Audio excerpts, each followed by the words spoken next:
Bonjour à tous, nouvelle petite vidéo aujourd'hui. Aujourd'hui, je viens visiter un endroit très touristique. Ça fait longtemps que je voulais le voir, mais bon, c'était pas à côté de chez moi. Il a quand même fallu une centaine de bornes. Donc voilà, je vais déjà retourner un petit peu la caméra. Donc c'est un site tellement touristique qu'il y a un grand parking voiture et un petit parking camping-car. Même avec des tables de pique-nique et toilettes, tout ça dans le fond, donc c'est sympa. Vraiment prévu pour le tourisme, quoi. Donc là, aujourd'hui, on est sur le site, voilà. Le site de Ménéham. Et donc, vous allez voir ça. Moi, ça fait un petit moment que je l'ai repéré sur Google Maps. Très joli, d'après les photos que j'ai pu voir. Ça a l'air d'être un ancien... Enfin, vous allez voir, avec des maisons en chaume, etc., au bord de mer. Donc ça a l'air vraiment super magnifique. Et je me suis dit qu'il fallait que je voie ça, quoi, parce que c'est vrai que c'est dans mon coin. Enfin, dans mon coin, je vous dis, à presque 100 bandes de chez moi. Mais j'étais jamais venu voir, donc il faut que je vois ça pour moi déjà. Et puis en même temps, à l'occasion, je vous le fais partager. Voilà. Donc dès que j'arrive sur place, parce qu'on est quand même à 700 mètres, dès que j'en arrive sur place, dès que je vois des trucs intéressants, bien sûr, je rebranche la caméra. Voilà, comme je fais à chaque fois, dans toutes mes vidéos.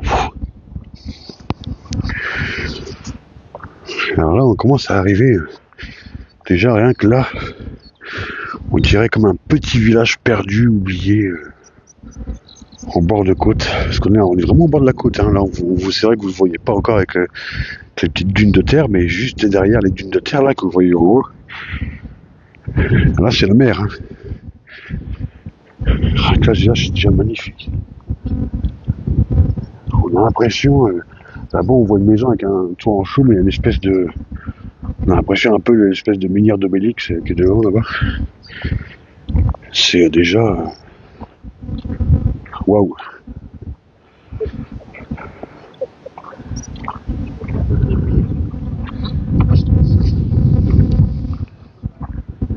C'est déjà sympathique comme tout, hein.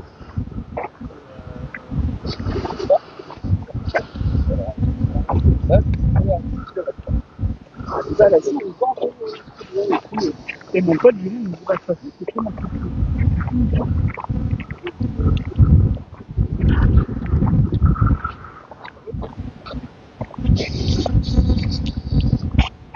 Oh, magnifique.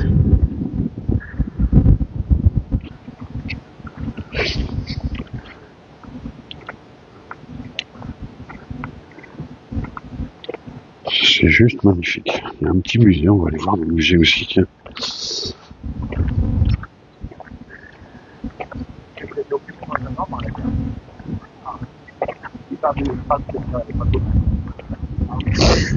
Alors, exposition bustique, le bistrot, tiens, on va aller boire un coup tout à l'heure aussi, tiens. Parce que d'habitude, j'envoie toujours une bouteille de flotte avec moi, mais là, j'ai oublié. Donc, tout à l'heure, on va profiter du bistrot, tiens, on va aller boire un coup. Alors, avant d'entrer dans le musée, je vais faire un petit tour comme ça d'horizon, parce que... Dans les mains. Ouais. On va faire un petit tour d'horizon avant d'entrer vraiment dans le village proprement dit. Ah, puis oui, là, le bistrot est là-bas, d'accord, ok. Ouais, tout à l'heure, on va y boire un petit coup. Magnifique. On va aller voir aussi le bord de mer, là. Regardez-moi cette masse de rochers, là. Pouah. Déjà, j'ai pas vu grand-chose, hein. Je viens d'arriver, j'ai pas vu grand-chose, mais déjà, le peu que j'ai vu, je regrette pas d'être venu, hein. Je regrette pas d'avoir fait ces quelques kilomètres. Putain, on dirait même qu'il y a un trou dans la roche, là. Regardez, ça a été rebouché avec des... On voit bien qu'il y a des pierres différentes, là. On voit bien qu'il y a des espèces de briques, là. Il y a des espèces de briques, là. Ça a été rebouché et cimenté, là. Mais, waouh.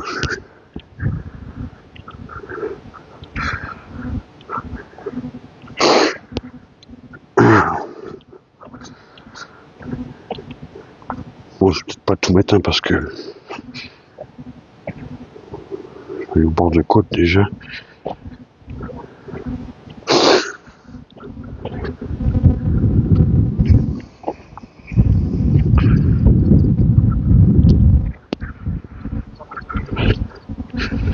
Et voilà. Et voilà la mer. Elle est belle la côte aussi, hein. Oh là là. Avec tous ces rochers.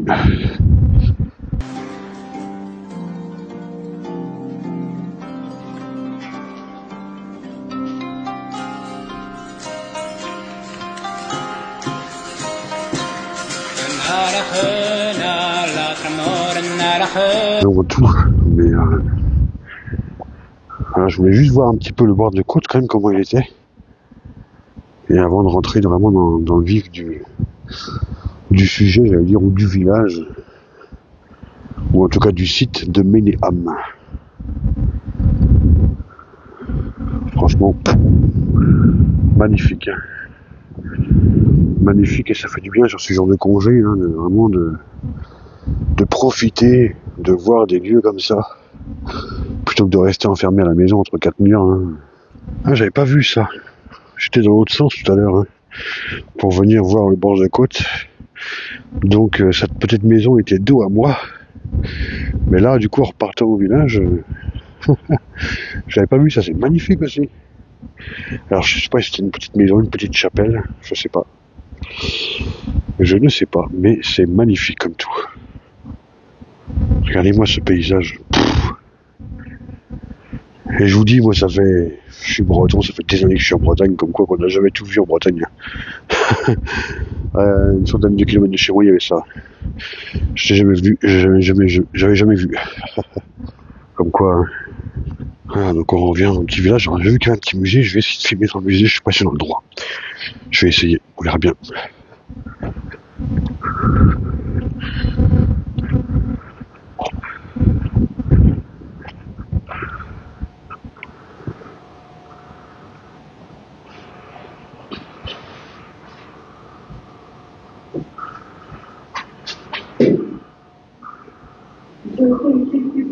Seulement votre nuit est plus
C'est marrant, hein, le chaume, ils l'ont mis dans...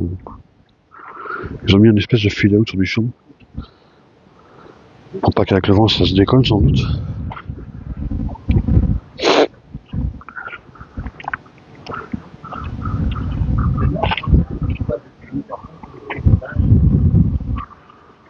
Sous la royauté, les côtes sont surveillées par des personnes privées, qui, au nom du roi, ont office de loisirs.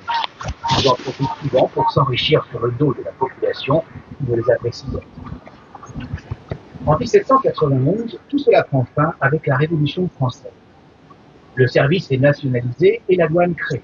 Mais les royautés voisines s'opposent à la révolution et instaurent un sévère blocus des côtes qui entraîne de graves problèmes d'approvisionnement. Avec la chute de Napoléon Ier en 1815, le nouvel État rétablit une politique économique protectionniste. Les droits de douane grimpent et Ils ont mis des espèces de... on reconnaît les premiers voyous.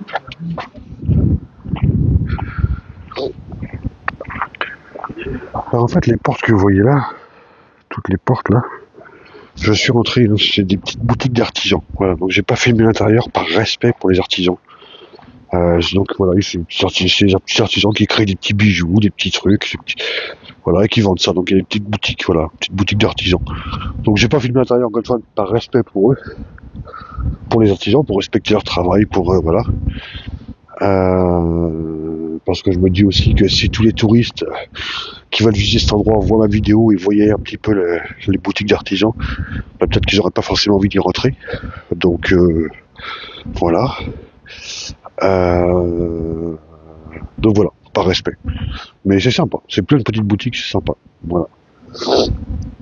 Qu'est-ce qu'on a là? On dirait que c'est une maison qui est vide, non? Je sais pas. Oh, le chaume comme ça. Hein.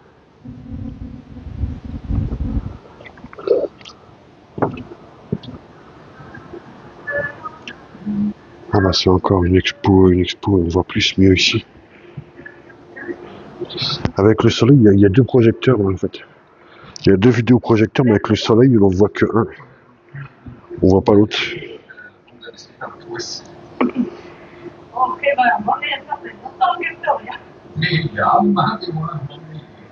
Je sais pas si vous entendez, mais ça parle en breton.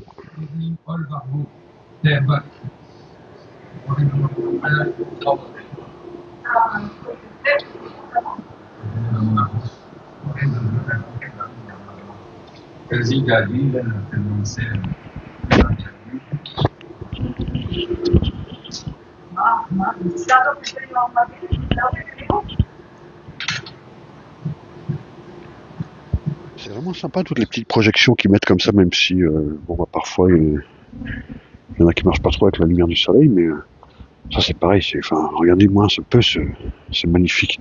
Et donc avant, vous vous rendez compte qu'avant il y avait des gens qui vivaient ici. Voilà, des gens vivaient là. C'était leur maison, leur habitation. C'est incroyable, hein? C'est incroyable.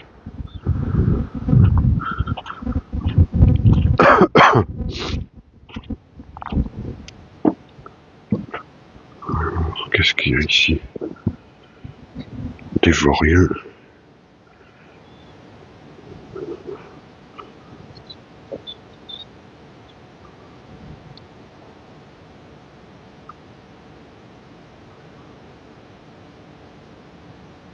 Mais j'ai l'impression qu'il doit y avoir des réponses.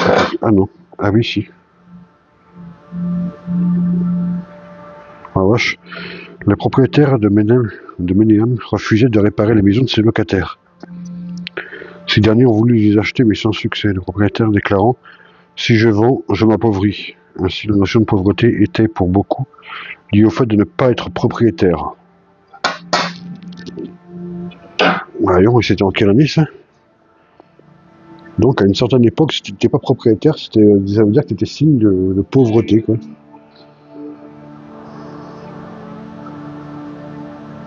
Les jeunes devaient se lever très tôt le matin pour amasser le goémon avant de partir à l'école. Cela faisait plus de 8 km par jour aller-retour.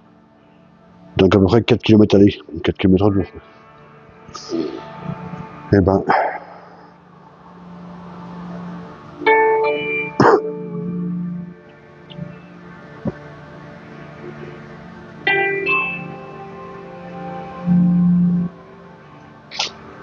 Sans électricité, ouais. Il n'y avait rien à Ménéam, on s'éclairait encore à la bougie avec des lampes à pétrole. L'électricité est arrivée très tard, vers 1955. Eh ben...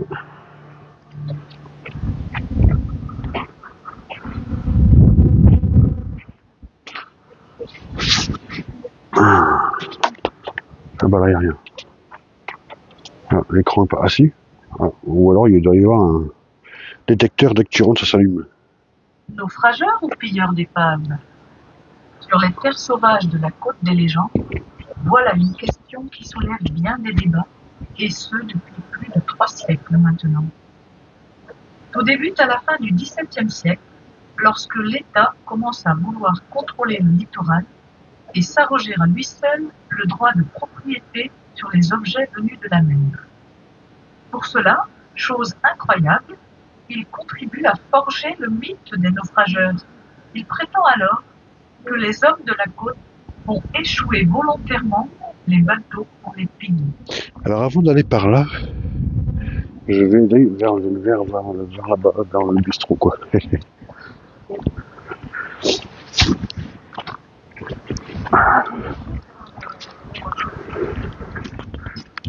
Bon, moi je voulais prendre un petit site, un truc comme ça, mais j'ai pas trouvé sur leur petite carte, alors j'ai pris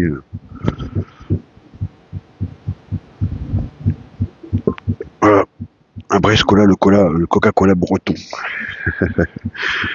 Voilà, avec un petit verre qu'elle m'a apporté, la serveuse, là, très gentille les serveurs ici. Et alors, petite info vachement intéressante pour ceux qui éventuellement viendraient visiter ici. Je vais vous montrer ça. Donc là, ici, ils font des gaufres, des crêpes, etc. pour ceux qui viennent là avec les enfants. Mais ce qui est intéressant aussi, c'est que là-dedans, à l'intérieur, c'est un vrai petit restaurant. Voilà, donc s'il y a des touristes qui veulent venir visiter cet endroit ici, ils savent pas comment manger le midi, ils peuvent venir manger directement ici, au restaurant. Voilà. Il y a vraiment un vrai restaurant dessus avec une carte, un menu et tout, quoi. Donc, sympathique comme tout. Voilà. Moi, je bois mon petit Brescola. Et puis voilà.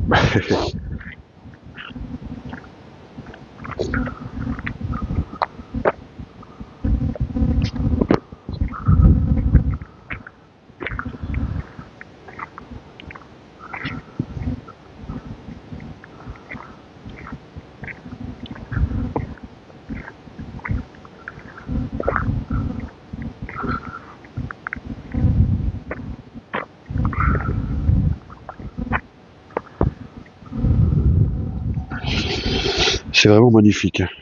C'est vraiment magnifique. Là, on va être sur la fin de la visite, du coup. On va la regarder. Pardon, c'est le Coca. On va regarder le four à pain. Oh, pardon, c'est le Coca. Putain, c'est dégueulasse. Moi, je rote et tout en plein sur la vidéo et tout. Désolé, c'est le Coca.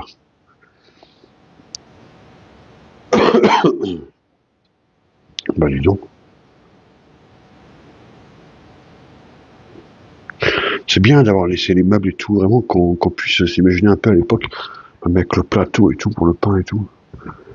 Vraiment qu'on puisse s'imaginer un peu comment était la vie à l'époque et tout ça, quoi. C'est bien, quoi. Parce qu'il y a certains endroits, vous voyez, que j'ai visités, comme par exemple le château du Terreau.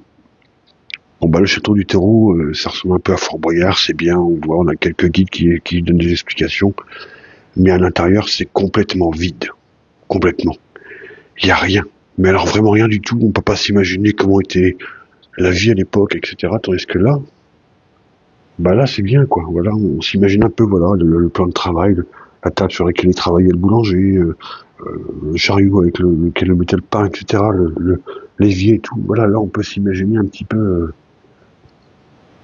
Voilà, ça c'est bien. Moi j'aime bien. Voilà, écoutez, moi du coup je vais reprendre le chemin qui mène au parking à la voiture. Mais on peut pas sortir par là. Je vais être obligé d'escalader le petit muret. On va marcher là. Bon, ok. Qu'est-ce que j'allais dire? Donc moi je reprends le chemin qui mène au parking à la voiture. Très sympa. C'est une visite. Je sais pas si ça se verra sur la vidéo parce que j'avais coupé au montage, je vais faire des coupages, etc. Mais petite visite d'1 heure et demie quand même. Donc sympathique. Je regrette pas d'être venu. C'est magnifique. C'est magnifique. Il fallait que je voie au moins une fois ce site que j'avais jamais vu. Donc magnifique. Puis moi je vous dis du coup à la prochaine pour une nouvelle vidéo bien sûr. Voilà. Salut à tous.